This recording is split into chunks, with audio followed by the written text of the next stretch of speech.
रामचरितमानस में कौआ की कथा है। काकभूषुंड जी उनका नाम है।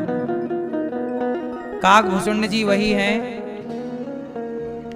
जिन्होंने भगवान श्रीमन्नारायण के वाहन गरुण, ये उन दिनों की बात है, आओ पूरी बात समझा देते हैं। जब भगवान राम को नागपाश में बांध दिया,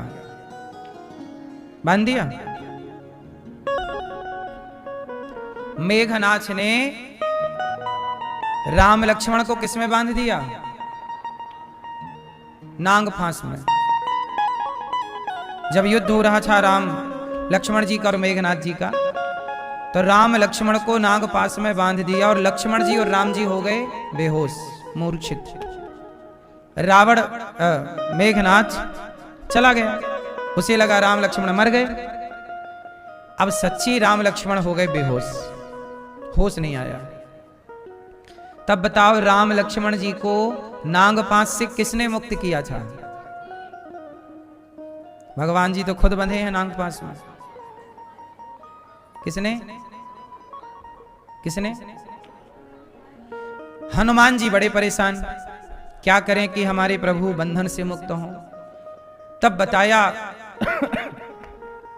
किसी ने कि सांपों के जहर को गरुण जी उतार सकते हैं। सांप के जहर को गरुण जी ठीक कर सकते हैं। सोचिए हनुमान जी भी नहीं कर पाए, और ये एक प्रकार की लीला थी। नहीं कर पाए ऐसा कहना अपराध हो जाएगा, लीला थी। हनुमान जी को प्रेरणा हुई कि आप गरुण जी को लाओ। अब हनुमान जी गए बैकुंठ, गरुण जी को लाए। गरुण जी सदा भगवान के सामने होते हैं, इसलिए प्राचीन मंदिरों में देखा होगा, मंदिर के ठीक सामने गरुण स्तंभ होता है। कौन सा स्तंभ? जगन्नाथ जी जाएंगे तो जगन्नाथ जी के मंदिर के ठीक सामने गरुण स्तंभ है। दक्षिण के मंदिर में जहां भी जाएंगे गरुण स्तंभ मिलेगा। ये भगवान का वाहन है। अब गरुण जी को हनुमान जी बोले कि चलो। कहां चले? बोले भगवान पे संकट आन पड़ा है। गरुण जी तो थोड़ा घबराए कि हे भगवान, भगवान पर संकट कैसे आ सकता है? ये बताओ, जो सबका संकट मिटाते हैं, सबका संकट हरते हैं, क्या उन पर भी कोई संकट आ सकता है? तो गरुण जी ने कहा कि मुझे समझ नहीं आ रहा है, पर मैं चल रहा हूं। जब आए तो राम लक्ष्मण बिल्कुल बेहोश पड़े। हनुमान जी बोले ये भगवान है। गरुण जी मन मन में सोचे, हे भगवान, यदि राम जी भगवान होते तो क्या सांप के डसने से मर जाते? सोचने वाली बात। ये तो सांप के ऊपर लेटे रहते हैं। नारायण किस पे लेटे हैं? शेषनाग भगवान। और शेषनाग भगवान सबसे जहरीले हैं, उन पे लेटे रहते हैं। और आज ने सांप ने मार डाला क्या? गरुण जी ने नाग के पास को तो काट दिया, नागों को तितर बितर कर दिया, हटा दिया, जहर भी उतर गया। राम जी उठ के बैठ भी गए, गरुण जी का धन्यवाद किया। पर गरुण जी जब चले, मैया बहुत ध्यान से सुनना मेरी माँ, आप लोग सावधान होंगे तो अच्छा लगेगा, शोर शराबा ना कीजिएगा। गरुण जी राम के नागपाश को काट करके बैकुंठ नहीं गए। कहां गए? शिव जी के पास, ब्रह्मा जी के पास। हे ब्रह्मा जी, बताओ कि राम भगवान है कि नहीं? मुझे तो लगता है कि नहीं है, क्योंकि भगवान होते तो नाग में थोड़ी बंध जाते। भगवान को भी बांध सकता है? ब्रह्मा जी बोले, ब्रह्मा जी समझ गए कि इनको भी बुखार पकड़ लिया है। ब्रह्मा जी बोले, देखो राम राम शंकर जी ज्यादा जपते हैं, शंकर जी के पास जाओ, वो बताएंगे कि राम जी भगवान हैं कि नहीं। शंकर जी के पास गए गरुण जी। गरुण जी बोले, शंकर जी ये बताओ, हमारे भगवान तो बैकुंठ में रहते हैं, लेकिन अवतार लेकर के वो गए हैं धरती पे। आप बताओ कि राम भगवान है कि नहीं? शंकर जी समझ गए कि इनको भी अभिमान हो गया है। अच्छा, गरुण जी को अभिमान क्यों हुआ? उत्तर आपको बताना होगा। और गरुण जी को अभिमान क्यों हुआ? मोह क्यों हुआ? गरुण जी को अभिमान इसलिए हो गया मेरी मां, क्योंकि गरुण जी से मदद मांगी गई कि आप आइए और नागपाश को काटिए। और याद रखिएगा, आप जिससे भी मदद मांगते हैं उसको यह घमंड जरूर आ जाता है कि मेरे बिना तो इनका काम होता ही नहीं,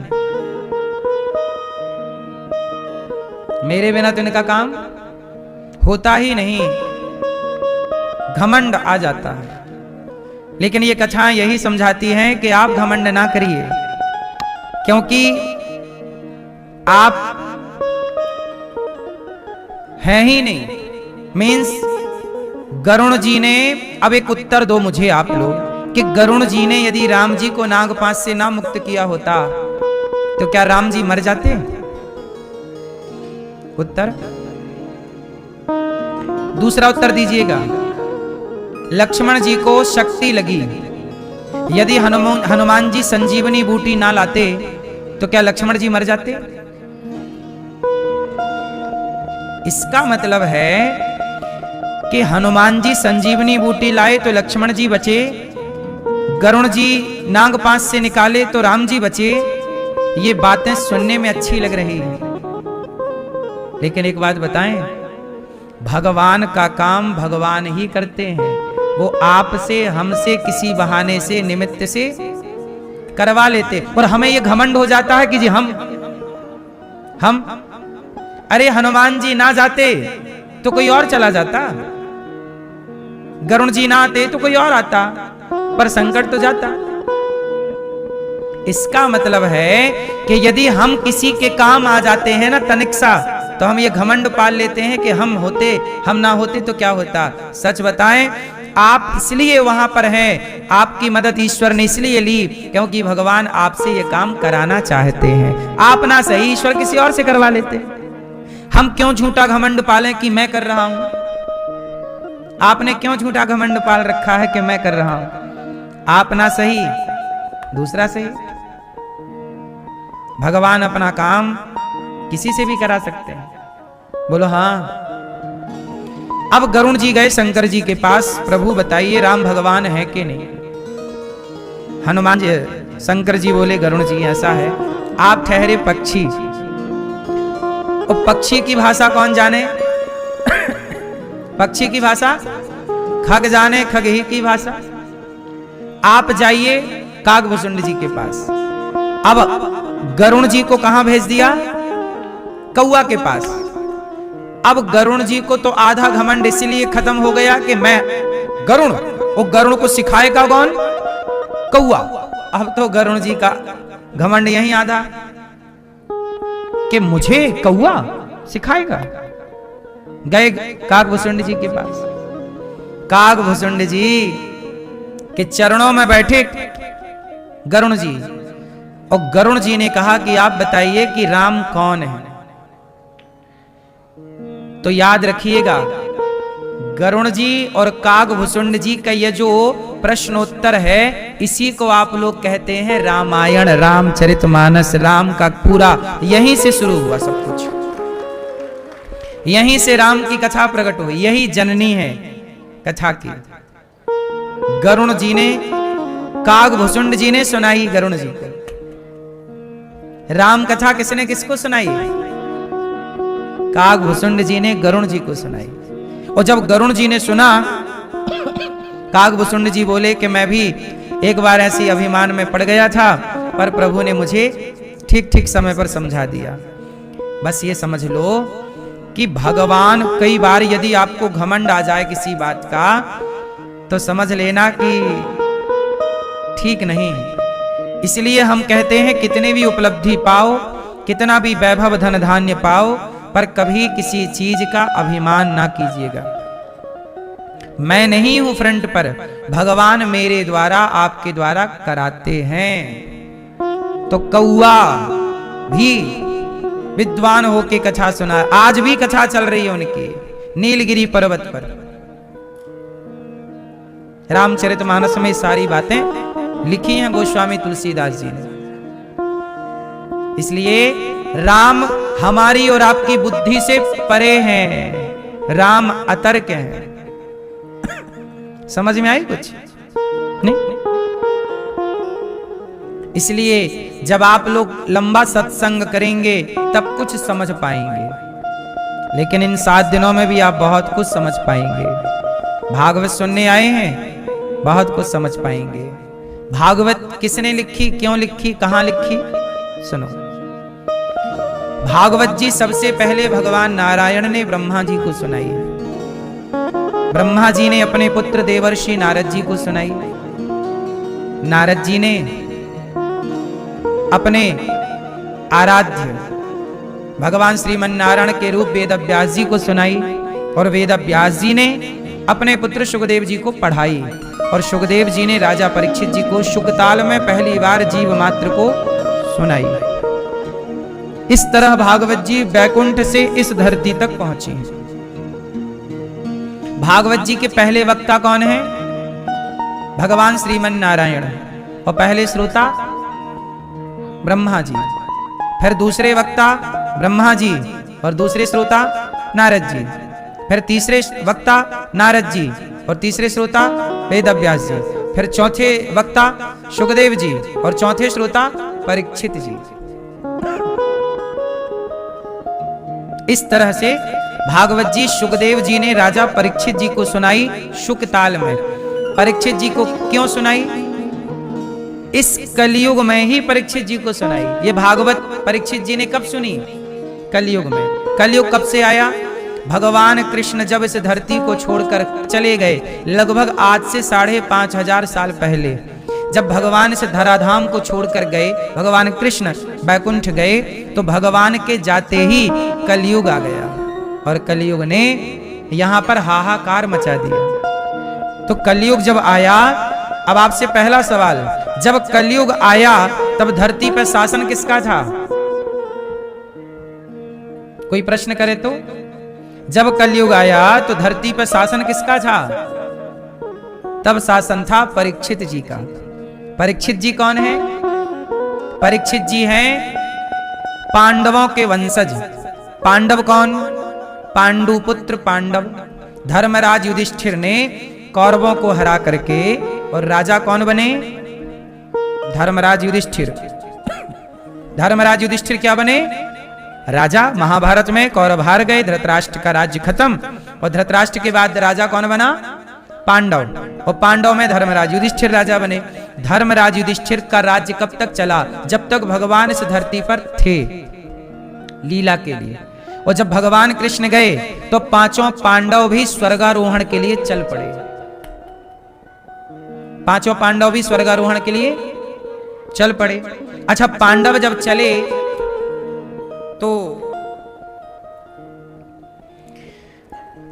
चले तो द्रौपदी जी का शरीर गल गया, गिर गई। स्वर्ग की यात्रा में चले ना स्वर्गारोहण के लिए, तो स्वर्ग कौन पहुंचा? द्रौपदी ना पहुंच पाई, रास्ते में गिर गई। क्यों? क्योंकि ये 5 पतियों में सबके साथ समान प्रेम इनका नहीं था। ये प्रेम में भेद करती थी द्रौपदी, इसलिए इन्हें साथ शरीर स्वर्ग नहीं जाने को मिला, है ना? ये भीम से ज्यादा प्रेम करती थी। आगे चले, सहदेव भी गिर गए। सहदेव भी साथ शरीर नहीं गए। नकुल भी गिर गए, क्योंकि इन्हें अपनी सुंदरता का, अपनी बल विद्या का अभिमान था। भीम भी गिर गए, अर्जुन भी गिर गए। अर्जुन क्यों? अर्जुन भी क्यों नहीं गए साथ शरीर स्वर्ग? देखो, गए सब स्वर्ग, गए सब बैकुंठ, पर शरीर के साथ नहीं गए। बात समझ में आ रही है? साथ शरीर नहीं गए, इस शरीर को लेकर नहीं गए। इनका सब हिमालय में शरीर गिरता गया, सबका। अर्जुन का शरीर गिरा। अच्छा, अर्जुन क्यों गिरे? कहते हैं कि अर्जुन इसलिए गिर गए क्योंकि अर्जुन ने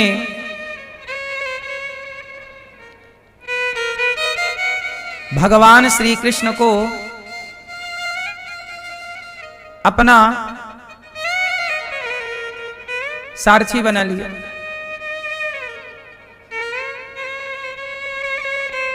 और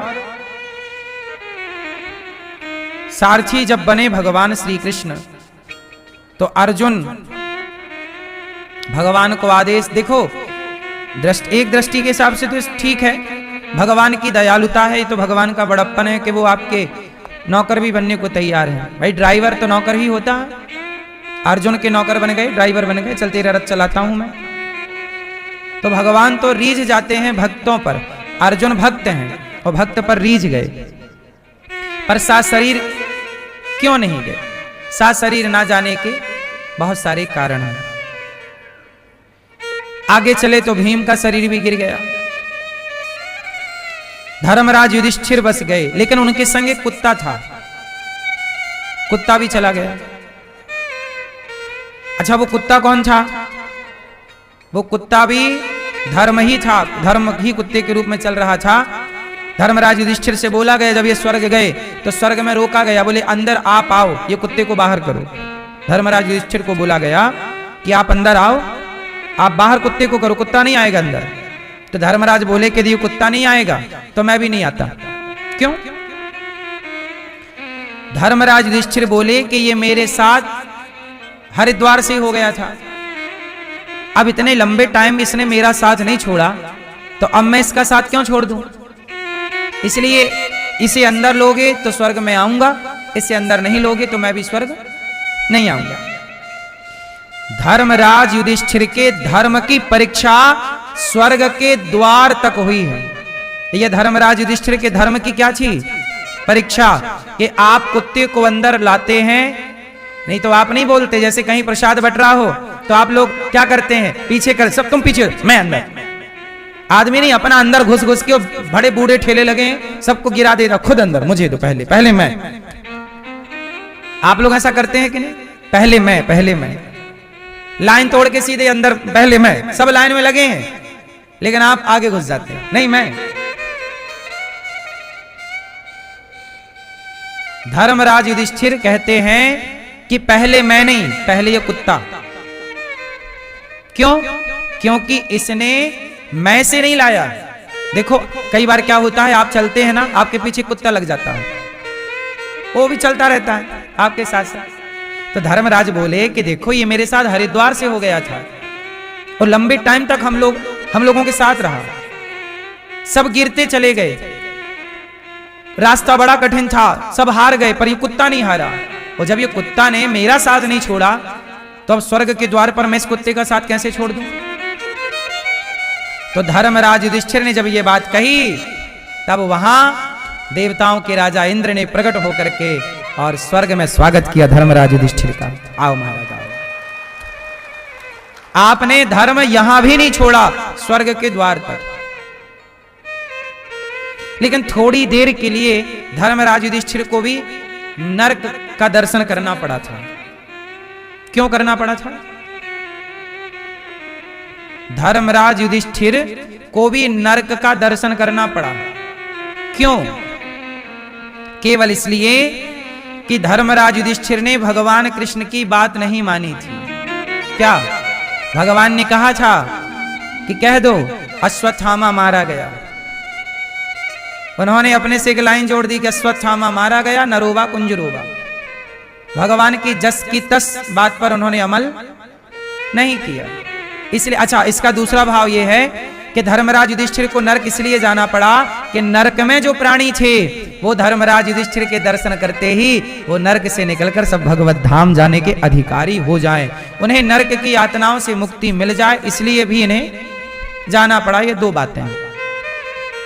पर आपको बस ये याद रखना चाहिए कि भगवान जो कहते हैं, जो रास्ता बताते हैं, उस पर चलना धर्म है, और भगवान के बताए रास्ते पर ना चलना ही अधर्म है।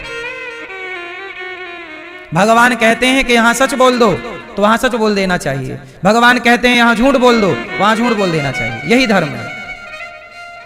सच बोलना भी धर्म है और झूठ बोलना भी कई बार धर्म हो जाता है। क्यों झूठ बोलना चाहिए कि नहीं?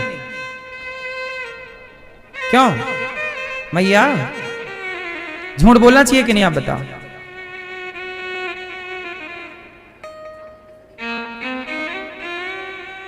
आप बताओ हरी मैया, झूठ बोलना चाहिए कि नहीं? हैं? हैं? झूठ कहां बोलना चाहिए? स्त्री सुनर्म विवाहे चावृत्यर्थे प्राण संकटे। यदि आपके झूठ बोलने से गौ हत्या बंद हो रही है, आपके झूठ बोलने से गाय के प्राणों की रक्षा हो रही है, तो झूठ बोल देना सत्य से भी बढ़कर है। आपके झूठ बोल देने से किसी व्यक्ति की, बहुत सारे लोगों की जान बच रही हो, वहां झूठ बोल देने से किसी के प्राणों की रक्षा है। झूठ वहां कभी नहीं बोलना चाहिए जहां स्वयं का स्वार्थ है। यदि आप अपने स्वार्थ के लिए बोल रहे हैं तब झूठ पाप बन जाएगा, लेकिन आप दूसरों के लिए, दूसरों के भले के लिए यदि आप बोल रहे हैं तो वह झूठ ठीक है, पुण्य जैसा काम कर जाएगा। बोलो हां। देखो, जहर खा के व्यक्ति मर जाता है, पर कई बार जहर खा के व्यक्ति बच जाता है। बताओ कैसे? सांप डस लेता है, मरने की संभावना है कि नहीं? है। लेकिन आपको पता है सांप का जहर बहुत सारी दवाइयों में प्रयोग होता है। पता है ये बात आपको? सांप का जहर दवाइयों के द्वारा आपको दिया जाता है। महंगी महंगी दवाइयां होती हैं, और वो जहर से व्यक्ति मरता भी है, और जहर सही तरीके से लिया गया तो उससे प्राणों की रक्षा भी होती है। तो झूठ बोलना पाप भी है, पर सही वक्त पर सही जगह पर झूठ बोल दिया जाए तो वो पुण्य हो जाता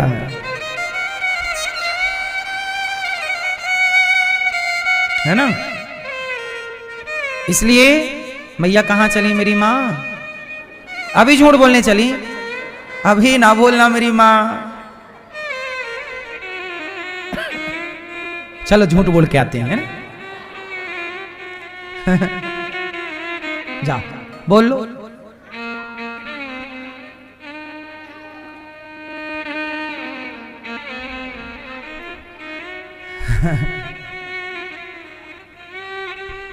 तो क्या बोलना चाहिए हमें? सच बोलना चाहिए, परंतु राष्ट्र हित में, गौ माता के हित में, समाज के हित में यदि झूठ बोलना पड़े तो वह झूठ भी सच ही है, जहां स्वयं का स्वार्थ ना हो। बस ये याद रखिए, यदि आपने तनिक भी अपने स्वार्थ को जोड़कर झूठ बोला तो वह पाप ही है। झूठ बोलना सबसे बड़ा पाप बोला गया। सत्य बराबर तप नहीं, झूठ बराबर पाप। सबसे बड़ा पुण्य सच है और सबसे बड़ा पाप झूठ। सत्य बराबर तप नहीं, झूठ बराबर पाप। जाके हृदय साच है, प्रभुता के हृदय आप। धर्म न दूसर सत्य समाना, आगम निगम पुराण बखाना। नहीं असत्य सम पातक पुंजा। असत्य से बड़ा, झूठ से बड़ा कोई पाप शास्त्रों ने नहीं बताया। शास्त्र झूठ से बड़ा कोई पाप किसी और को नहीं बताते, झूठ को ही सबसे बड़ा पाप बताते हैं।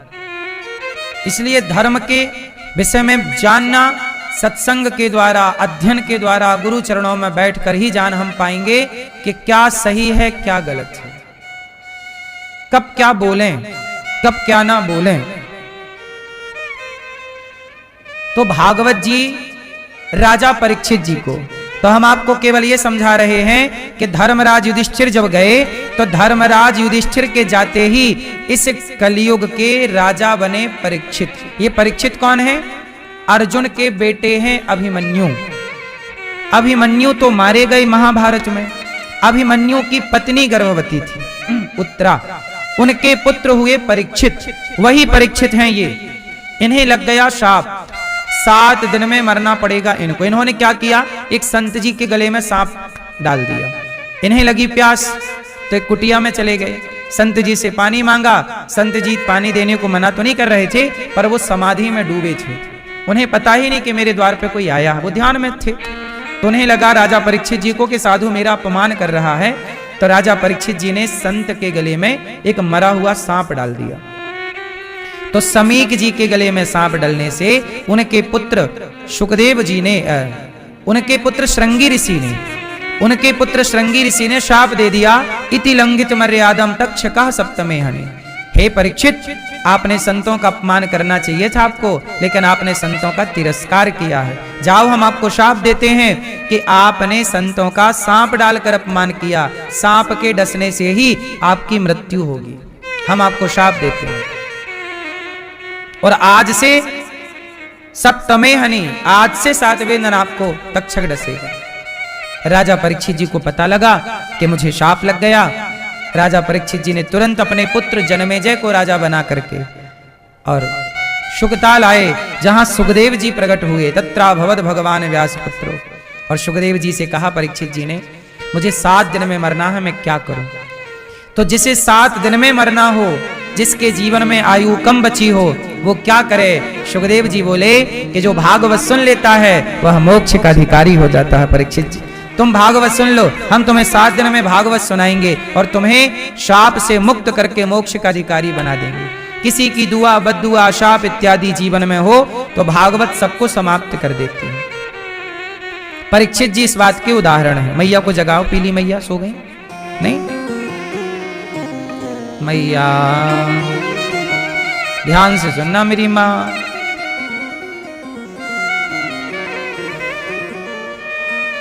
परीक्षित जी ने प्रेम से भागवत सुनी। अच्छा, भागवत जी में क्या है? महिमा पहले 6 अध्यायों की सुनो। सच्चिदानंद रूपाय विश्वोत्पत्त्यादि हेतवे तापत्रय विनाशाय श्री कृष्णाय वयं नुमः। सच्चिदानंद रूपाय, सच्चित आनंद। भगवान कैसे हैं? बोलो। भगवान सच्चिदानंद है, सच्चित आनंद, सत्य। भगवान कैसे हैं? ईश्वर कैसे हैं? सत्य चित आनंद। भगवान का नाम है सच्चिदानंद। सत्य क्या है? चित क्या है? आनंद क्या है?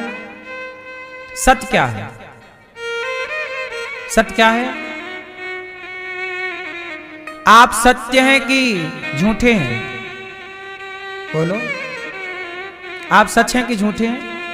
हैं? सत्य हैं आप? आप सत्य हो कि झूठी हो? सच्ची हो कि झूठी हो? मैया बताओ, आप बताओ, आप सच्ची हो झूठी हो? लाल मैया पीछे वाली, सच्ची हो?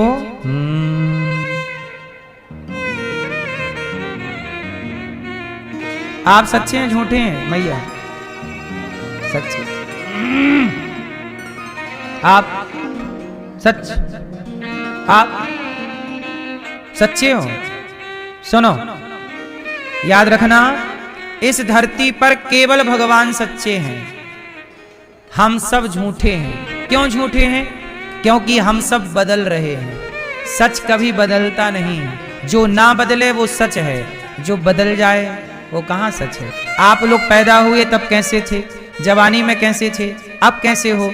आपकी तस्वीर देख लो, 5 साल पुरानी, 10 साल पुरानी, आज की तस्वीर से मिलाना, आप बदले बदले मिलेंगे। आप बदल रहे हैं, हर दिन बदल रहे हैं, पर वो बदलाव इतना सूक्ष्म है कि आपको पकड़ में नहीं आता जल्दी से। लेकिन फिर भी एक टाइम बाद तो बदलाव दिखता ही है। लड़कपन, जवानी, बुढ़ापा, ये बदलाव ही तो है। इसलिए जगन मिथ्या, उमा कहूं मैं अनुभव अपना, सत हरि भजन जगत सब सपना। ये संसार स्वप्नवत है, झूठा है। हम भी संसार के प्राणी हैं, हम में परिवर्तन है। इसलिए सच्चे कौन? भगवान। इसलिए कहते ना, भगवान ही सत्य है, ईश्वर सत्य है। हम परिवर्तनशील लोग हैं, हम में परिवर्तन होता रहता।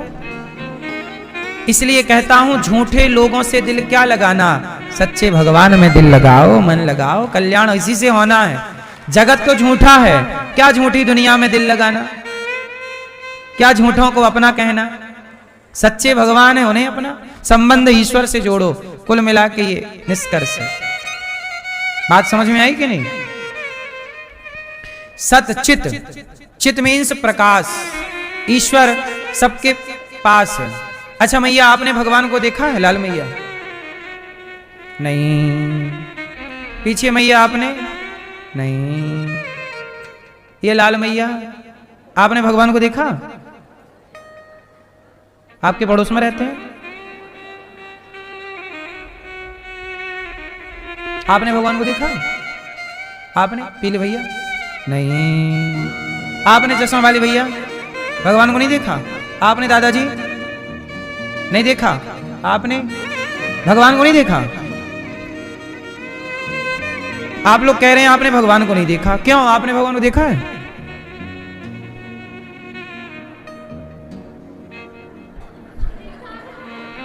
हैं? नहीं? आप लोग कह रहे हैं हमने भगवान को नहीं देखा, कुछ लोग कह रहे नहीं देखा, कुछ लोगों ने कहा देखा है। अब आप ही बताओ, ये भैया चारों कह रहे हैं हमने नहीं देखा ये। अच्छा ये बताओ, मंदिर जाते हो कि नहीं आप लोग? किसे देखने जाते हो? भगवान को। अभी तो आप कह रहे थे हमने भगवान को नहीं देखा। वो मूर्ति है, भगवान नहीं है। तो जब आपको पता है कि मूर्ति है, भगवान है ही नहीं, तो जाने से मतलब क्या? मूर्ति देखने कौन जाता है भाई?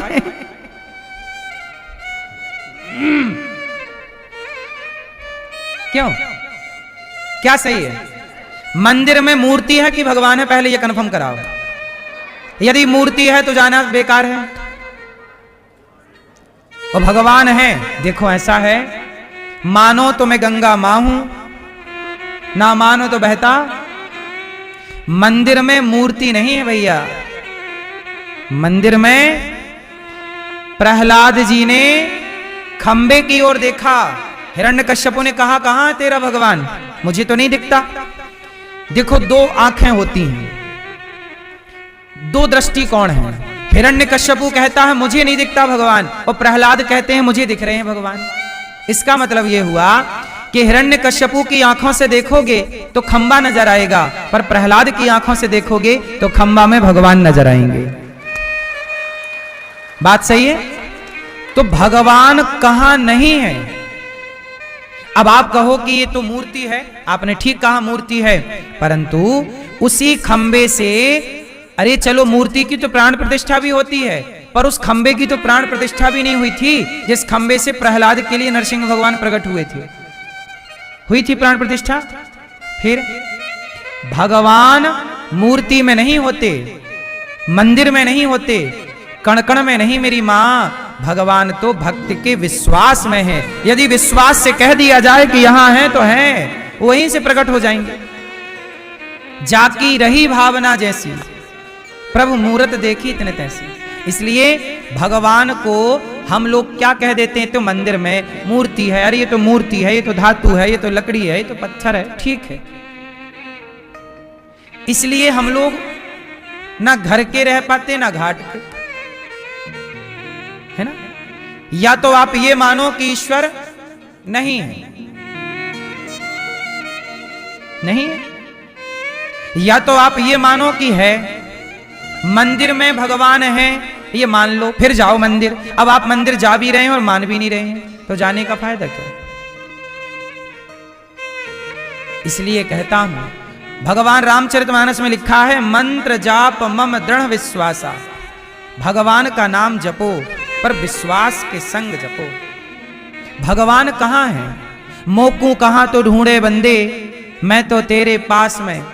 ना काशी ना काबा, ना मैं रहता कैलाश में। खोजी होए तो तुरंत मिल जाऊं, पल भर की ही तलाश में। मोकू कहां तो ढूंढे बंदे, मैं तेरे विश्वास में। यदि विश्वास है तो काशी में भगवान है, वृंदावन में है, आपके घर में है, आपके मन में है। और विश्वास नहीं है तो कहीं कुछ नहीं है। ये बात सही है कि गलत है? ईश्वर केवल भावनात्मक दृष्टि है, व्यवहारिक दृष्टि नहीं है। ये पूरा भक्ति मार्ग किस पर टिका हुआ है? बोलो, पूरा भक्ति मार्ग किस पर टिका है? पूरा भक्ति मार्ग केवल विश्वास पर, भावों पर टिका हुआ है। इन भावों को कोई देख नहीं सकता, परंतु आप इसे नकार भी नहीं सकते। कोई क्या ये कह सकता है कि ईश्वर नहीं है? आप कह सकते हो तो कहो। मैं आपको 1000 प्रम तो दिखा नहीं। धागा तो रुई से बनता है, रुई ना हो तो धागा कहां से आए? वो धागा ना हो तो कपड़ा कहां से आए? वो कपड़ा ना हो तो रुमाल ही कहां से आए? तो इसके मूल में क्या है? रुई। लेकिन रुई कैसे बनी? रुई के लिए किसान ने बीज खरीदा था और बीज खेत में बोया, और बीज बोया तो बीज से कॉटन का, कपास का एक पौधा होता है, वो अंकुरित हुआ, सिंचाई की और फल में क्या निकला? रुई। तो मूल में है बीज, है कि नहीं? जैसे व्यवहार में रुमाल दिख रहा है पर मूल में बीज है। आपने रुमाल देखा, मुझे बीज नजर आ रहा है। आप बताओ ये बीज है कि नहीं? बीज ना होता तो क्या ये रुमाल का अस्तित्व था? जैसे बीज है तो रुमाल है। बस इसी तरह से जैसे बीज से ये सब चीजें निकली हैं, उसी तरह सृष्टि के हमारे तुम्हारे मूल बीज कौन है? सबके बीज भगवान हैं। ओम नमो भगवते तस्मै यद एतच्चिदात्मकम पुरुषायादि बीजाय। इस जीव मात्र के, सृष्टि मात्र के बीज कौन है? भगवान। इसलिए भगवान को कैसे देखा जाए? इस संसार में जो कुछ है वो भगवान से है, इस भाव से देखा जाए। सब ईश्वर से, उससे ही ना सब कुछ है। भाई बीज है तो सब कुछ है, बीज ही नहीं है तो पीपल है, तो पीपल के मूल में भी पीपल का बीज है, दाना। गेहूं है तो गेहूं के मूल में भी बीज है। बोलो हाँ। तो मूल में बीज है, तो भगवान बीज हैं सृष्टि के। इसलिए भगवान को कैसे देखा जाए? बीज के रूप में, मूल रूप में देखा जाए कि मूल रूप में ईश्वर की सत्ता है। इससे दूसरे उदाहरण से समझते हैं जो आपके लिए बड़ा आसान होगा। ये तो ठीक है, दूसरा उदाहरण और सुन लो। चलो बताओ, घड़े में घड़ा है कि माटी है? घड़े में घड़ा है कि माटी है? क्या है? मैया कर लो पंचायत मेरी मां। घड़े में घड़ा है कि माटी? क्या घड़े में घड़ा है? घड़े में बस घड़ा नहीं है भैया, घड़े में घड़ा नहीं है। क्या है? माटी ही माटी। अब घड़े से माटी निकाल लो तो घड़ा रह जाएगा। घड़े में घड़ा नहीं है। बताओ घड़े में घड़ा है कि नहीं? क्या है? पर लोग क्या बोलते हैं? भाई साहब एक घड़ा दे दो। घड़े में बस घड़ा नहीं है, लेकिन लोग बोलते हैं घड़ा दे दो। वो घड़ा ही नहीं है, घड़े में माटी ही माटी है। उसी तरह संसार में भगवान ही भगवान है, पर जैसे घड़े में माटी तो है पर व्यवहार में घड़ा बोल रहे हैं, ऐसे सब कह रहे हैं कि स्त्री है, ये पुरुष है, ये पेड़ है, ये पौधा है, ये संसार है संसार वंसार कुछ नहीं, स्त्री पुरुष कुछ नहीं है, सब में वही परमात्मा ही परमात्मा है। जो दिख रहा है सब ईश्वर है। आप जो देख पा रहे हैं मूल में ईश्वर ही है, माटी ही है, पर क्या करें घड़ा नजर आ रहा है। आप कहती हो मैं स्त्री हूं, मैं पुरुष हूं, ये बताओ आप में है कौन? यदि आपके भीतर से आत्मा निकल जाए, आत्मा कौन? ईश्वर का अंश। यदि भगवान आपके भीतर से निकल गए तो आप में आप रह जाओगे? बोलो मैं हूं। ये मैं हूं भी आप तब तक कह रहे हैं जब तक आपके भीतर ईश्वर है, मीन्स आत्मा है। यदि आत्मा निकल गई तो आप ये कह ही नहीं पाओगे कि मैं हूं। बोलो हाँ या ना।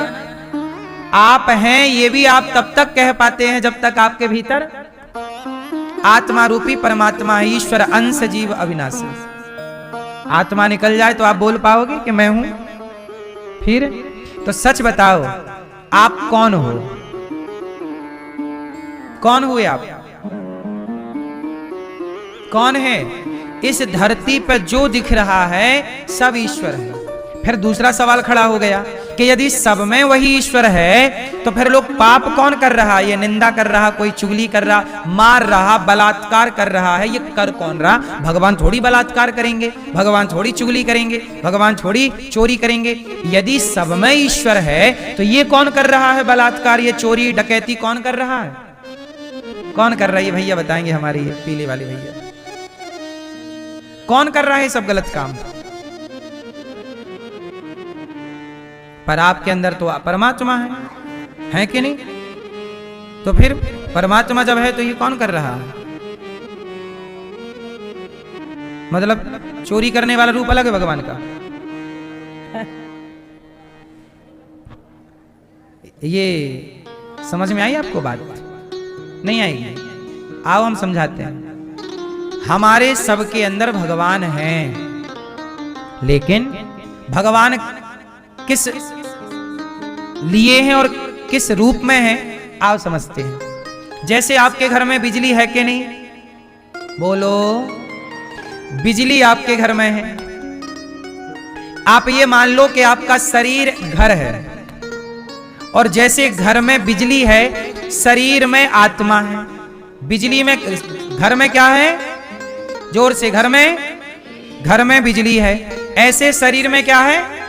अच्छा, आपके घर में जो बिजली है वो बिजली आपके घर में हीटर भी चलाती है और एसी भी चलाती है। बिजली हीटर चलाएगी तो कमरे को गर्म कर देगी, और एसी चलाएगी तो कमरे को ठंडा कर देगी। अब आप ये बताओ कि बिजली ठंडी है कि गर्म? बिजली ठंडी है कि गर्म? जोर से, मैया सुन लो मेरी माँ। ओ पंचायती मैया, खड़ी होके 3 देवियां पंचायत कर रही हैं, बैठ के कर लो मेरी माँ प्रपंच। मैया जा रही हो? टाटा, जाओ। सुनो, तो बिजली आपके घर में हीटर को गर्म करती है, अर्थात कमरा हीटर गर्म कर देता है, कमरे को एसी। अब ये बताओ बिजली ठंडी है कि गर्म? हाँ, बिजली ना ठंडी है ना, बिजली का काम है पावर सप्लाई करना। हीटर को पावर देगी। अब हीटर का जो सिस्टम है वो गर्म कर रहा है। एसी को पावर देना बिजली का काम है, एसी का सिस्टम कमरे को ठंडा कर रहा है। उसी तरह आत्मा का काम है पावर देना, आंखों को पावर दे रहा है देखने का। अब देखना क्या है ये आपका डिसीजन है कि आप गलत देखें कि सही। हाथ को पावर दिया है, अब इन हाथों से गला दबाओ या किसी को रोटी खिलाओ। पांव को पावर दिए चलने का, पांव से चल के वृंदावन आओ या शराब की दुकान में जाओ। आत्मा का काम है पावर देना। उस पावर का उपयोग क्या करना है, इसके लिए ईश्वर ने आपको अलग से बुद्धि दी है। आत्मा के अतिरिक्त आपको और क्या फंक्शन दिया है ईश्वर ने?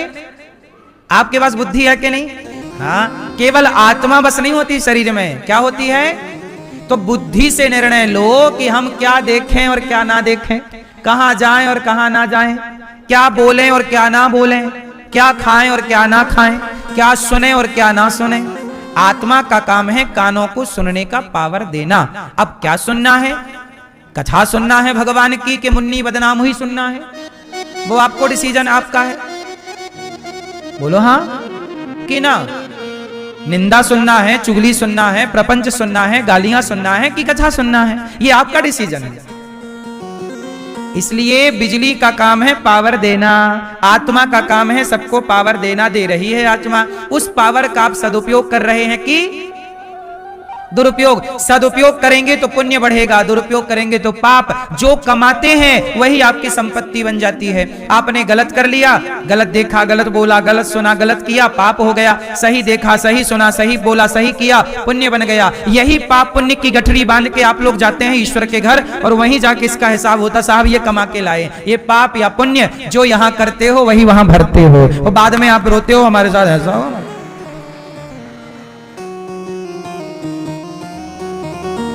समझ में आई? बोलो हाँ कि ना? अब बताओ, आप लोगों ने भगवान को देखा है कि नहीं? भैया से पूछिए, आपने भगवान को देखा कि नहीं? अभी भी नहीं देखा, अब नहीं देख पाओगे। क्यों?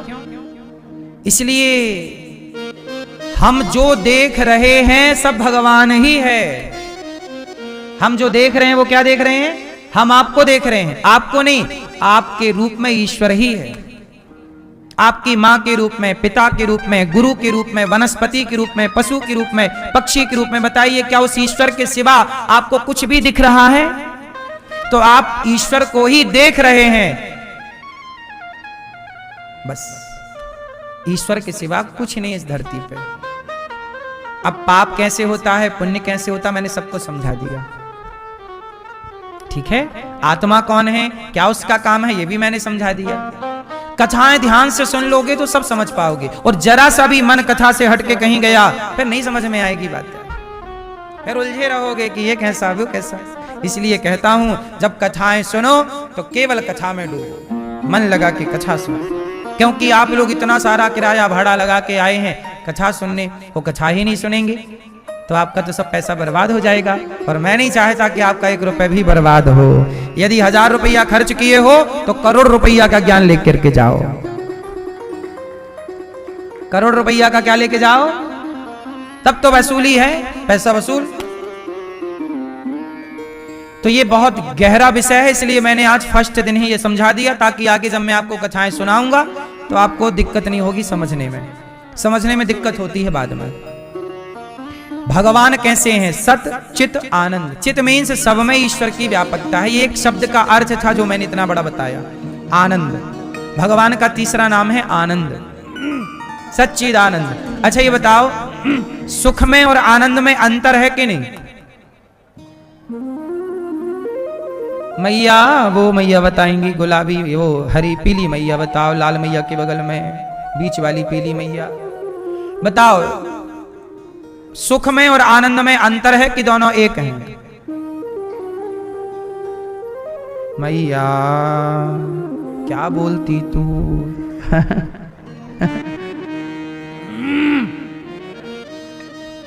ये मैया बताएंगी, पीछे चश्मा वाली मैया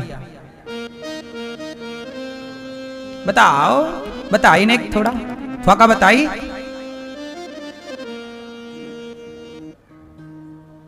बताई, आपने बताई। सुख में और आनंद में अंतर है कि दोनों एक हैं? चलो आप सब बताओ, हैं? अंतर है? हाँ सही है, सही है, बहुत सुंदर, बहुत बढ़िया। बैठिए। सुख में और आनंद में ये अंतर है कि सुख का उल्टा करो तो क्या हुआ? सुख का उल्टा, यदि आपको सुख मिला है तो सुख का दूसरा पहलू दुख है। सुख मिला है तो दुख जरूर मिलेगा, लेकिन आनंद का उल्टा करिए, क्या होता है? सुख का उल्टा दुख है, पर आनंद का उल्टा कुछ नहीं है। आनंद का उल्टा कुछ होता ही नहीं है। इसलिए भक्ति में सुख नहीं है, भगवान में आनंद है। इसलिए कहते हैं नंद के आनंद भयो। इसलिए भगवान के भक्तों को सुख नहीं मिलता, सुख मिलेगा तो दुख भी मिलेगा, और आनंद मिलेगा तो आनंद से प्लस परमानंद होगा वहां बढ़ते क्रम में। यहां घटना कुछ नहीं। इसलिए भक्ति के पथ पे आनंद है। कैसे हो? आनंद में है। और आप लोग क्या बोल, सुख से हैं। अब सुख से हो तो दुख से भी रहो। इसलिए सुखी नहीं होना, अपने को क्या होना है? आनंद में रहना है। सुख में रहना है कि आनंद में? सुख में रहने वाला दुख में भी रहेगा, पर आनंद में रहने वाला सदा आनंद में रहेगा। जिसके जीवन में मिला सत्संग है, उसे हर घड़ी आनंद ही आनंद है। इसलिए आनंद में रहो आप। इसलिए हमारे भगवान का नाम क्या है? जो आनंद सिंधु सुख राशि, सी करते त्रैलोक्य सुपासी। भगवान का नाम है आनंद। भगवान का नाम क्या है? इसलिए क्या बोलते हैं? का भयो नंद के लाला भयो, नंद के आनंद भयो, नंद के। तो आनंद में रहो। तो सच्चित आनंद, सच्चिदानंद। रूपा, ईश्वर रूप कैसा है? सच्चिदानंद स्वरूप। विश्व की उत्पत्ति भगवान करते हैं, पालन भगवान करते हैं। अच्छा, भगवान संहार करते हैं। भगवान के 3 काम हैं, कौन कौन से? भगवान के 3 काम कौन कौन से हैं? हाँ, 3 काम दुनिया को, क्या क्या काम भगवान के? हाँ, ये दुनिया को बनाना, ये दुनिया को बनाना, बना के फिर चलाना, बड़ा उसी का काम है, बड़ा जबरदस्त उसका इंतजाम है। ये दुनिया को बनाना, दुनिया किसने बनाई? किसने बनाई? कैसे बनाई? संकल्प से बनाई। ये दुनिया को बनाना। अच्छा, बना के चला कौन रहा है? भैया आप चला रही हो संसार। ये दुनिया को बनाना, बना के फिर चलाना, बस इसी का काम है, बड़ा जबरदस्त इसका इंतजाम है।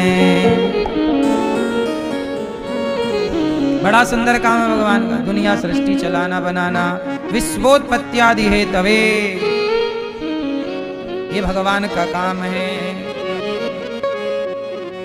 इसलिए भगवान भगवान है। रोज बनाते हैं, रोज पालन करते हैं, रोज संहार कर देते हैं। ये संसार रोज बन रहा है। अच्छा, संहार आप लोगों ने संहार देखा कि नहीं? आपने सृष्टि का संहार देखा कि नहीं अपनी आंखों से? क्यों? आप में से किस किस व्यक्ति ने सृष्टि का संहार देखा है अपनी आंखों से? नहीं ना कि हाँ, आपने संहार देखा सृष्टि का? अच्छा, एक बात बताओ, जब कोई मर जाता है तो वो मरने वाले के लिए तो पूरी सृष्टि का संहार ही, उसकी तो सृष्टि का संहार हो ही गया, नहीं हो गया? बोलो हाँ। इसलिए मृत्यु क्या है? संहार है। मृत्यु क्या है? जोर से। संहार है। जन्म क्या है? उत्पत्ति है। और मां के आंचल से निकलने वाला दूध क्या है? पालन है। भूमि से निकलने वाला अनाज, गाय और मां के आंचल से निकलने वाला दूध क्या है? ये पालन है। सृष्टि, मां के पेट से बाहर आना, ये उत्पत्ति है। मां के आंचल से दूध निकलना, ये पालन है। और शमशान जाना, चिता पे जल जाना, ये है सृष्टि का क्रम। ऐसे ही हमारा भी, और हमारे संग ये तीनों रहेंगे। हम एक दिन उत्पन्न हुए, हमारा अभी पालन कौन कर रहा है? आपका पालन कौन कर रहा है अभी? कौन? माँ बाप। क्यों? आपका पालन कौन कर रहा है अभी वर्तमान में?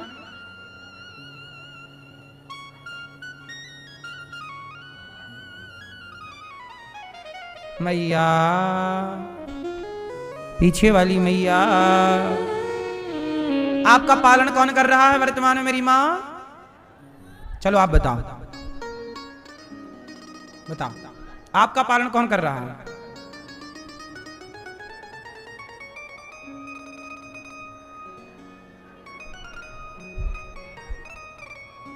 नहीं, आपका पालन कौन कर रहा है? और आपका? और आपका? और आपका पालन कौन कर रहा है इस समय? आपका कौन कर रहा है? हम सबके पालनहार कौन है? अच्छा ये बताओ, रोटी माँ बाप देते हैं कि भगवान देते हैं? कौन देते हैं? माँ बाप देते हैं। माँ बाप के घर में रोटी की फैक्ट्री होगी? भगवान खेत में बोया गया गेहूं ही ना पैदा करें तो माँ बाप कर लें गेहूं पैदा? माँ बाप देते हैं रोटी।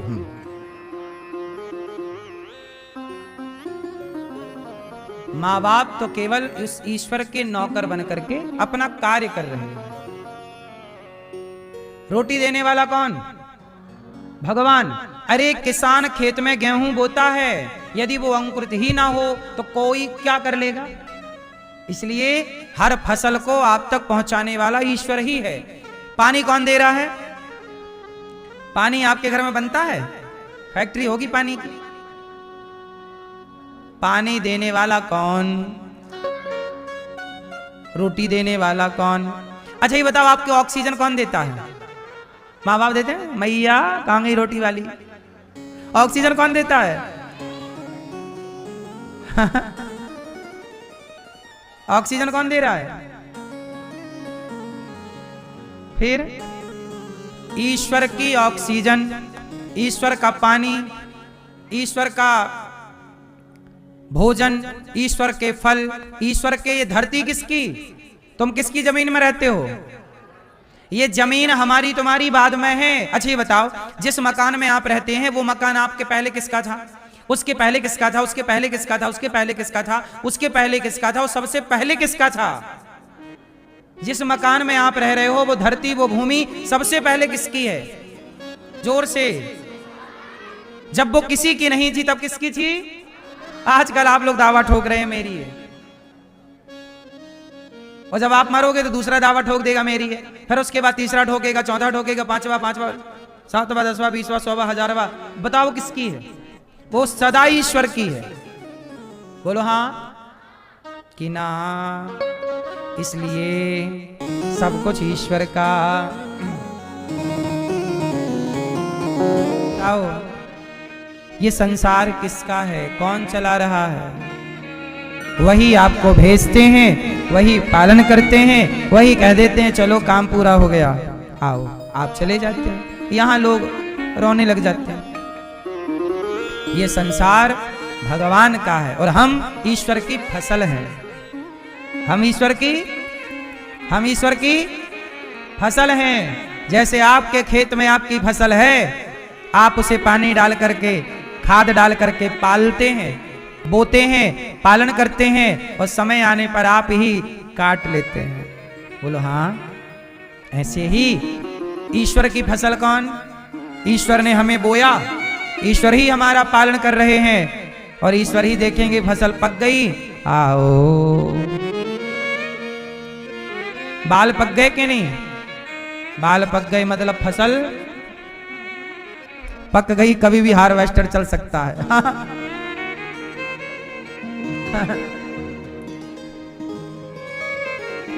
इसलिए जिनके बाल पक गए हैं वो ज्यादा जिम्मेदारी से भगवान में लगे, क्योंकि अब आपके पास टाइम, बोलो, कम है। चिंतन भगवान का कर लो, क्योंकि धन कौन सा जाएगा? पायो जी मैंने राम रतन धन पायो। कितना भी कमा लो, हाँ, चाहे कितना कमा लो बंदे डॉलर पाउंड में, चाहे कितना कमा लो बंदे डॉलर पाउंड में, धर्मशाला छोड़ जाना ही है अगला राउंड में। डॉलर मतलब पैसा होता है। अमेरिका में डॉलर चलता है, इंग्लैंड में पाउंड चलता है, भारत में पैसा चलता है। तो चाहे जितना कमा लो बंदे डॉलर पाउंड में, धर्मशाला, ये शरीर क्या है? धर्मशाला छोड़ जाना ही है। ये धर्मशाला एक दिन आपको, धर्मशाला छोड़ जाना ही है अगला राउंड में। अगला राउंड मतलब ये 2000 क्या चल रहा है? 25। अब क्या आने वाला है?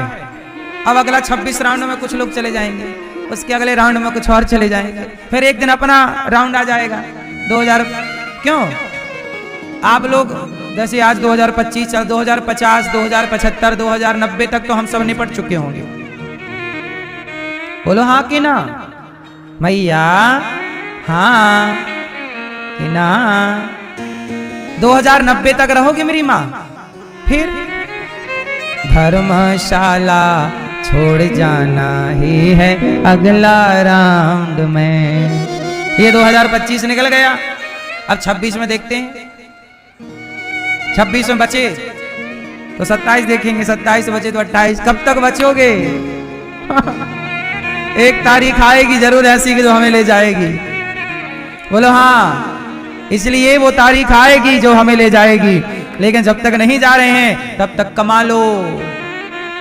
राम नाम की लूट है, लूट सके तो लूट, अंत समय पछताएगा जब आयु जाएगी छूट, प्राण जाएंगे अभी लूट लो। क्या लूट लो? राम नाम का धन कमा लो। धर्मशाला छोड़ जाना ही है अगला राउंड में। एक राउंड 1 साल का। बोलो हाँ। तो भगवान सच्चिदानंद रूपाय सत्यचित आनंद विश्व की उत्पत्ति पालन संहार सारे दुखों से दूर करने वाले राधा कृष्ण को हम प्रणाम करते हैं। 88,000 संत बैठे हैं। सूत जी भगवान सुखदेव जी का प्राकट्य हुआ, नमन करते हैं। 88,000 संतों के बीच में सूत जी आए। शौनक आदि ऋषियों ने सूत जी से कहा, महाराज कथा सुनाइए। ये भागवत जो आप लोग सुन रहे हैं, एक बार देवताओं के राजा इंद्र ने भी सोचा मैं भी भागवत सुनूं। तो देवताओं के राजा इंद्र को भागवत सुनने का मन तो हुआ, पर भागवत सुनाए कौन? तो उन्होंने सोचा कि राजा परीक्षित को सुखदेव जी भागवत सुना रहे हैं, मैं भी वहीं जाता हूं। तो सुखदेव जी से कहूंगा कि स्वर्ग का अमृत आप राजा परीक्षित को पिला दो और ये कथा आप हमें सुना दो।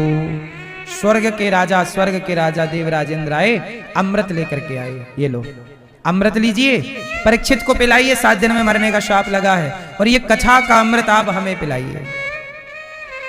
सुखदेव जी ने कहा, क्वा कथा क्वा सुधा क्वा कथा लोके क्वा कांचा क्वा मणिर महान। अच्छा बताओ मैया,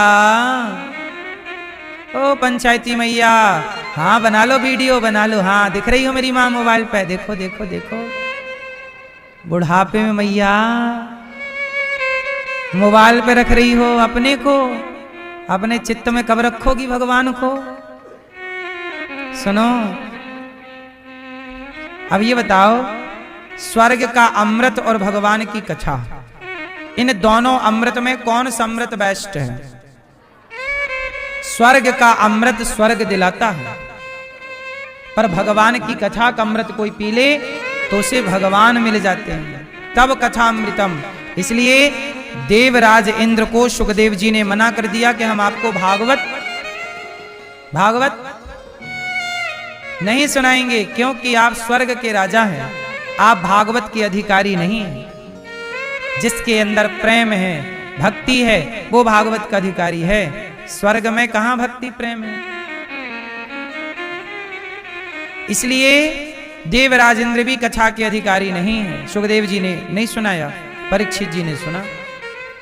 तराजू बांधी ब्रह्म लोक में ब्रह्मा जी ने एक पलड़े पर भागवत जी को रखकर दूसरे पलड़े पर स्वर्ग के सुखों को रखकर तौल कर देखा, भागवत जी का पलड़ा भारी है। भागवत जी का पलड़ा भारी।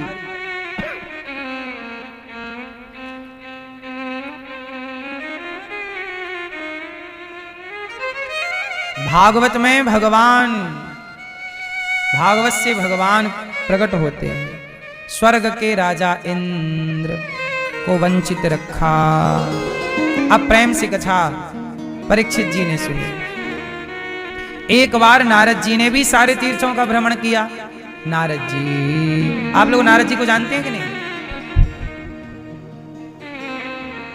नारद जी कौन है? ब्रह्मा जी के पुत्र हैं। नारद जी भी भगवान के 24 अवतारों में एक अवतार है। भगवान के ही तुल्य हैं ये नारद जी।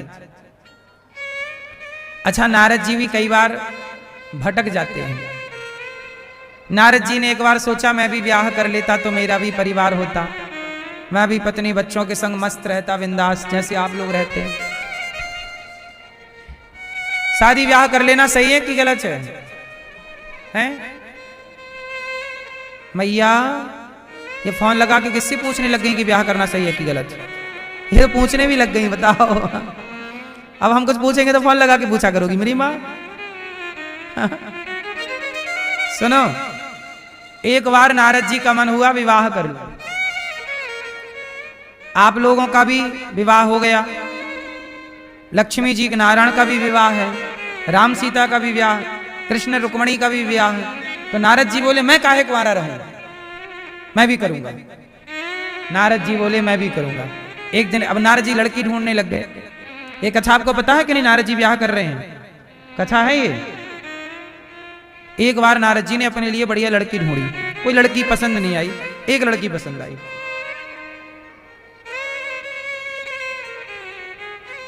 विश्वमोहिनी उसका नाम था।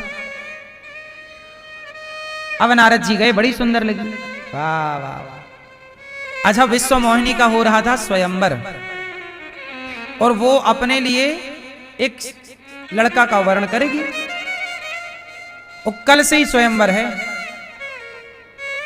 और नारद जी संयोग से उसी राज्य में पहुंच गए जहां उस लड़की का स्वयंवर था। तो लड़की के पिता ने नारद जी को पहचाना, महाराज आओ आओ, हमारी बेटी को आशीर्वाद दो कि बढ़िया लड़का मिले, जरा इसका हाथ देखो, क्या इसकी रेखाएं कह रही हैं। नारद जी हाथ काय को देखे, वो तो मुंह देख रहे हैं, बढ़िया सुंदर लड़की है। बोले ये मेरा, इससे ब्याह हो जाए तो मेरा गृहस्थी अच्छी हो जाए, बड़ी सुंदर। अब नारद जी हाथ पकड़ लिए, अब हाथ छोड़े ही ना। देखो भगवान की माया। आप ये मत कहिए कि मैंने काम क्रोध को जीत लिया, काम क्रोध को कोई जीत नहीं सकता। भगवान जिसको जैसे नचाए उसे वैसे नाचना पड़ता है। बड़े बड़े ज्ञानी बह गए माया में। बोलो हाँ कि ना। अब नारद जी ने देखा, टुकुर टुकुर टुकुर टुकुर, बहुत सुंदर है, कर लेते हैं ब्याह। लेकिन नारद जी बोले मेरे से ब्याह कौन करेगा, मेरा तो रूप रंग अच्छा नहीं है। साधु आदमी, साधु संत, बढ़िया भजन करने वाले। नारद जी बोले अपने भगवान से कहूं कि प्रभु आप बहुत सुंदर हैं, आप अपना वाला रूप थोड़ा मुझे उधार दे दो। नारद जी गए, नारायण नारायण, रास्ते में भगवान मिल गए। कहो देवर्षि नारद जी क्या हुआ? प्रभु थोड़ी सी जरूरत है। क्या पैसे चाहिए? नहीं, अरे कहां पैसे जरूरत, आपन रूप देहु प्रभु मोही। ऐसा करिए कि आप अपना वाला सुंदर वाला रूप मुझे प्रदान कीजिए और मैं भी थोड़ा सुंदर हो जाऊं, क्योंकि मैं तो बाबा जी टाइप का दिखता हूं। आप थोड़ा सुंदर वाला अपना आपन रूप, आप बहुत सुंदर हैं। इस धरती पे सबसे सुंदर कौन? भगवान श्याम सुंदर। आप बहुत सुंदर, आप अपना वाला रूप हमें दे दो। भगवान बोले ठीक है, मेरा वाला रूप चाहिए, ले लो। अच्छा, भगवान के रूप अनंत हैं, अनेक रूप रूपाय विष्णवे प्रभु विष्णवे। भगवान के रूप कितने हैं? अनेक रूपों में भगवान का एक रूप है बंदर। क्या रूप है? तब भगवान ने अपना बंदर वाला रूप दे दिया नारद जी, और नारद जी हो गए बंदर बन गए। और नारद जी को भी इतना कॉन्फिडेंस कि भगवान ने दिया होगा, बढ़िया दिया होगा, उन्होंने दर्पण भी नहीं देखा और जाके सीधे सभा में बैठ गए। और उसी लाइन में बैठे जहां वो विश्वमोहिनी माला लेके आ रही थी। और जैसे ही विश्वमोहिनी पास में आई, नारद जी ने सिर झुकाया, डालो माला।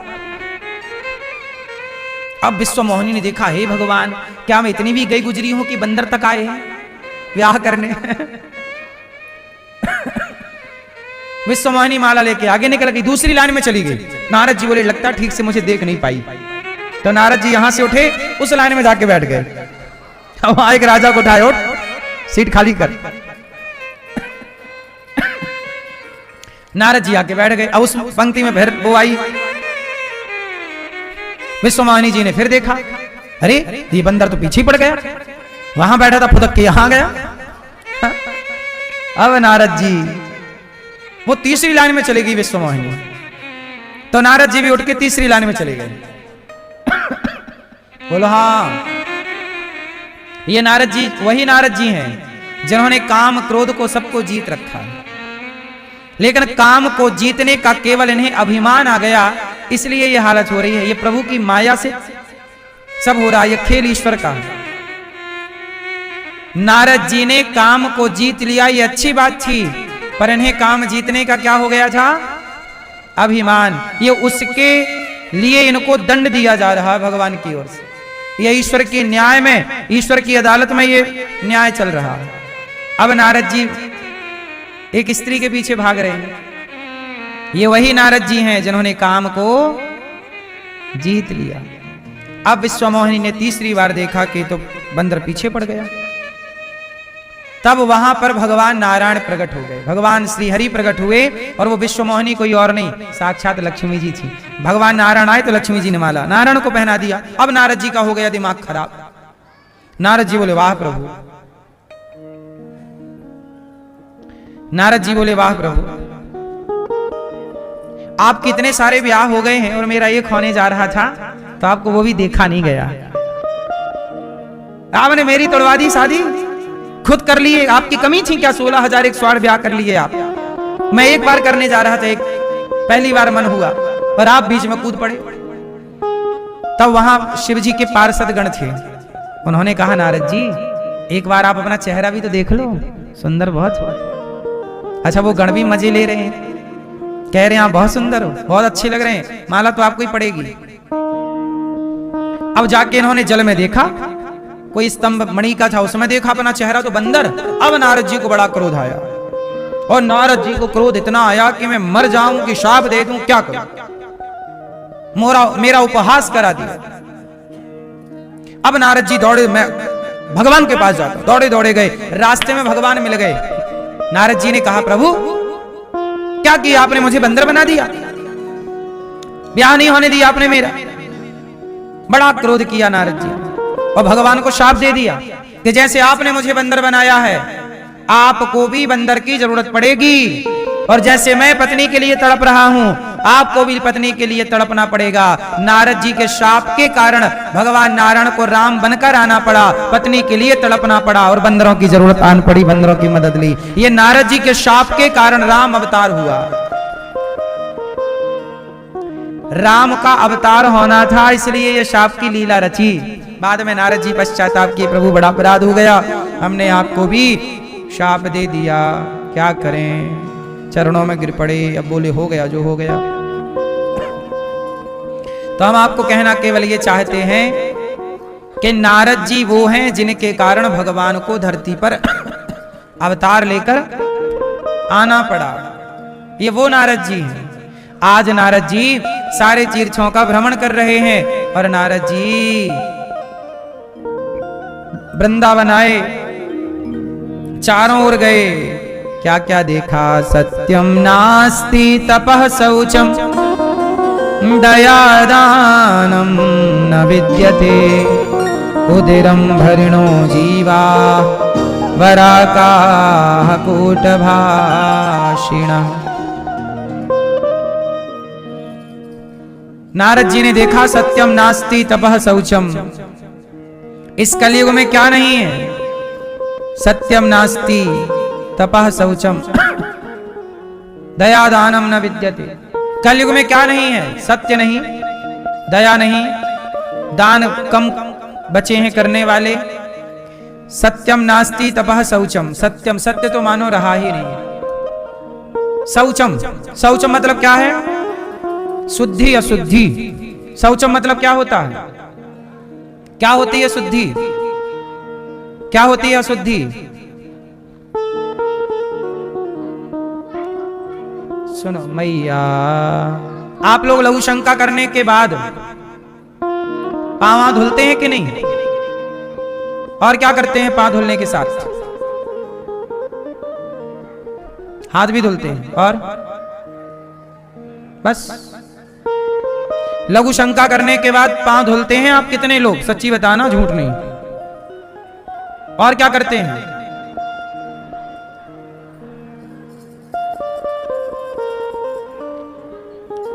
हाथ धुलते हैं। क्या सही नियम क्या है, क्या करना चाहिए, लघु शंका के बाद 4 कुल्ला करना चाहिए, हाथ धुलना चाहिए, पांव धुलना चाहिए, और कुल्ला 4, तब लघु शंका के बाद शुद्धि होती है। और शौच के बाद, शौच के बाद क्या करना चाहिए, शौच करने गए हैं तो पूरा ना नहा सको तो अर्ध स्नान कीजिए, बिना अर्ध स्नान के शुद्धि नहीं होती। आधा नहा लो। आधा स्नान मतलब नाभि से पूरा अंग नीचे गीला कर लो। जो कपड़ा पहन के शौच में गए हो वो सारे गीले कर लो। और पूरा नहाओ तो पूरा नहा लो, वरना सर्दी है तो अर्ध स्नान कर लो। हाथ पांव धुल के नाभि तक पानी डाल के नाभि से पूरे अंग को नीचे गीला कर लो, तो ये अर्ध स्नान है। सिर पे जल का छिड़काव कर लो, कुल्ले कर लो 7। ये शुद्धि हो गई शौच के बाद। आजकल के इस कलिकाल में शुद्धि ना होने से बुद्धि बिगड़ गई। आपने सुना होगा कहावत, जैसी राखे शुद्धि वैसी बने, जैसा पिए पानी वैसी बोले, जैसा खाए अन्न। इसलिए शुद्धि जरूरी है कि नहीं बताइए? क्यों बेटा, तुम नहाते हो रोज कि कभी कभी? सही, पक्का नहीं नहाता? सही, खाओ मां कसम के रोज नहाते हो।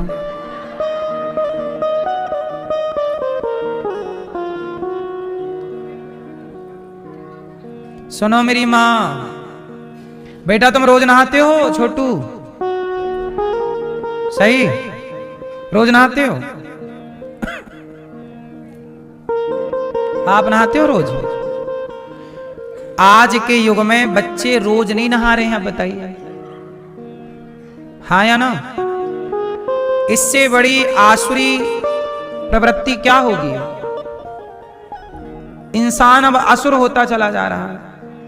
इसलिए शुद्धि जरूरी है। आप यदि शारीरिक शुद्धि नहीं रखोगे, अब कुछ लोग क्या कहते हैं, अरे नहाने से क्या है, मन शुद्ध होना चाहिए। ठीक है, मन भी शुद्ध हो, शरीर शुद्ध होगा तब तो मन शुद्ध होगा। शरीर मन दोनों शुद्ध होंगे तब विचारों की शुद्धि होगी, और विचारों की शुद्धि होगी तब पवित्र विचार पवित्र मन में भगवान का प्रवेश होगा, वरना कैसे भगवान? इसलिए जरूरी है शुद्धि। शुद्धि बिगड़ेगी तो याद रखिएगा बुद्धि जरूर बिगड़ेगी। इसलिए आज के छोरा छोरियों की बुद्धियां बिगड़ गई। क्यों? शुद्धि बिगड़ गई ना, नहाते नहीं है। जागने के बाद बिस्तर पे चाय पीते हैं और बिस्किट और खाते हैं। अभी नहा मंजन नहीं किए बिस्किट खा रहा, बताओ इससे बड़ी मूर्खता हो सकती है? मैया, बिस्तर पे चाय पीना, नहाए बिना, मंजन किए बिना, ये सही है? क्यों सही है भैया? फिर आजकल आप लोग जमाने के हिसाब से जी, आज सच बताएं, भारत के लोग अंग्रेजों को फॉलो कर रहे हैं। सारा अंग्रेजों का फॉलो कर करके अब राम राम नहीं बोलते, हाय हाय हेलो। राम राम कहां गया तुम्हारा वाला? पूरा अंग्रेजों को फॉलो कर रहे हैं। जिन्होंने तुम्हें गुलाम बनाया, तुम्हारी बहन बेटियों की इज्जत लूटी, तुम्हें शर्म भी नहीं आती? उनको फॉलो कर रहे हो। अरे भारत के ऋषि मुनियों को फॉलो करिए, जिन ऋषि मुनियों ने विज्ञान के उत्पत्ति के पहले सृष्टि को, सनातन को विज्ञान दिया है। सनातन विज्ञान जानते हो? भारतीय विज्ञान नहीं जानते। विमान का आविष्कार कब हुआ? किसने किया? राइट ब्रदर्स ने किया। 1903 में सफल परीक्षण किया विमान का। उसके पहले हमारे सनातन धर्म को पढ़ो। रावण ने सीता मैया को किसमें चुराया था? पुष्पक विमान। अब बताइए, विमान का आविष्कार अभी हुआ है 1903 में, राइट ब्रदर्स ने किया। उसके पहले भारत के एक वैज्ञानिक हुए हैं दलपदे जी, उन्होंने 1885 में विमान